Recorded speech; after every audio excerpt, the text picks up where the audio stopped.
It's interesting, and it is since BFA that all this stuff has happened. I remember the times before BFA; they were so much more peaceful. We did not have a genocide waifu. There's some people saying, the Alliance have done bad things too. Yeah, absolutely. And the Alliance actually being brought to justice for those things, I think, is important. It has to happen. It'll be very interesting to see how it happens. But I think there is something to be said about the scale. There's wiping out a settlement of the enemy in going pretty medieval, and then there is, complete, not sacking a city, because we have to remember, this isn't just like Sylvanas' territorial conquest. Sylvanas' explicit goal was to murder all the civilians in that city. Yeah, she started a war for the express purpose of killing, making sure people died. And you don't inflict the most killing by fighting battles on a battlefield. So I'm not going to say that WoW is perfectly analogous to medieval warfare, and it's one of the reasons why death counts in medieval warfare are pretty different in sort of how they happen versus, the big example, of course, is the American Civil War, where the mortality rates and stuff are absolutely horrific, because turns out people can just go shoot each other for a very long time. It's weird that a bayonet charge can actually be a life-saving thing, because it will rout instead of a prolonged sort of... But anyway, in sort of engagements like this, or sort of this type of military engagement, it's the rout where most of the casualties happen on the side that loses. And after that, it is the soft targets, the city being sacked afterwards. But the difference is it's not just territorial conquest, because, we're the Crusaders, and, for all these reasons, we're going to do a crusade against Jerusalem, and a bunch of barbaric stuff is going to go down. This is Sylvanas not doing it for the territorial conquest. It is her doing it for the barbarism, because Blizzard have created a whole mechanical reason why you could have, I guess, a logically sound reason for genocide, which is a pretty interesting way for the plot to go, to say the least.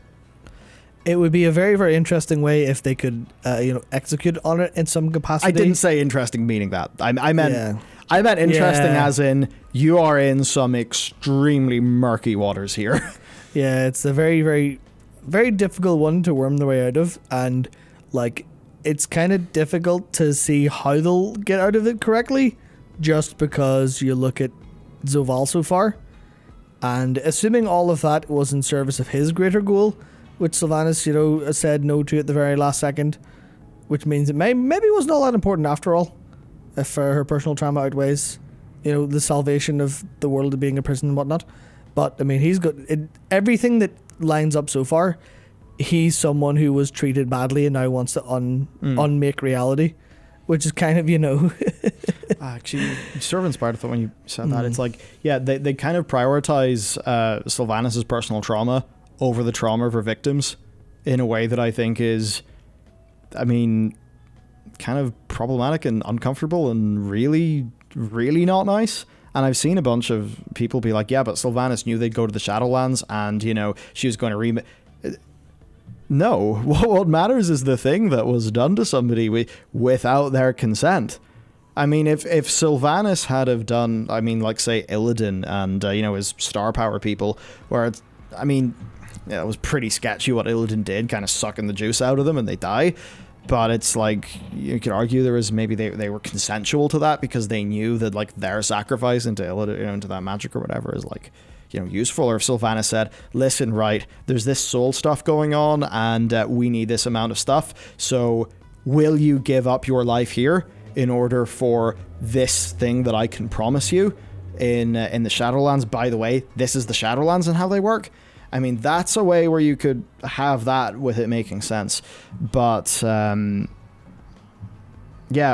still get hung up at, I think, WoW devs playing it fast and loose with the word genocide, which is a big fucking word with a lot of baggage that, we actually should pay that word the fucking respect that it deserves for all that has happened that falls under that banner. And I just feel like they've done that bit badly.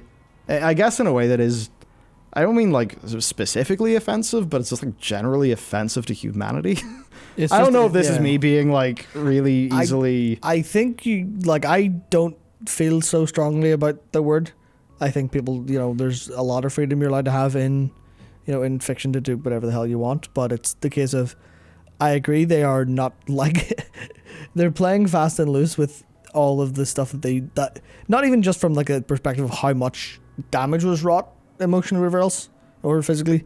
It is literally just if you're going to pull stakes like that, you better have some sort of logic for them. You really should. I know you're saying like there's people here saying like it's fiction, it's a game. It's like, yeah, but the WoW devs were trading on what we associate with that word. Else they wouldn't use it as a point of marketing and hype. I mean, it's a case where it is a very, very, very bad thing, and they're just kind of going, whatever, but she feels upset now, so she can do whatever. She can change her mind the last second. It completely takes the weight away from it all. And that's a very, very heavy thing that they just sort of, for being people who are, the way they seem to be in a couple of ways, you'd imagine they would have a little bit more respect for the weight of certain things culturally. Yeah. But instead they're like, look, whoops, just, fell over, set the tree on fire. Look at that. There's a big whoopsie genocide. Haha. What? Oh, whoops. How will she make up for this one? She'll say sorry. And everyone go, well, she got her soul back, so she's not all bad. And then, everyone inside the Blizzard office claps because they're all in on, whatever they've been putting in the food or in the coffee at the campus has got to them all.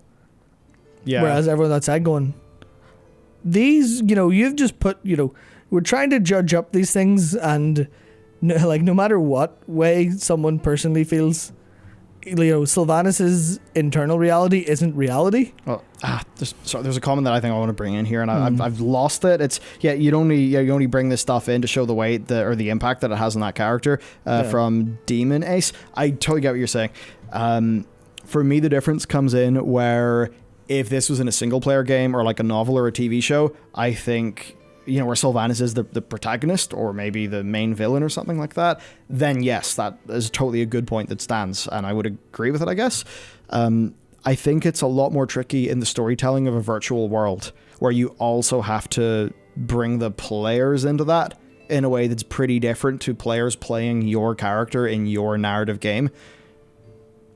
It's like a different bargain that's struck with the players in an MMO. I mean, I think MMO storytelling it's like hard to do, and it's fascinating, I think, because of those player aspects. And I think there's a lot of listening, and I think quite a bit of learning that needs to be done.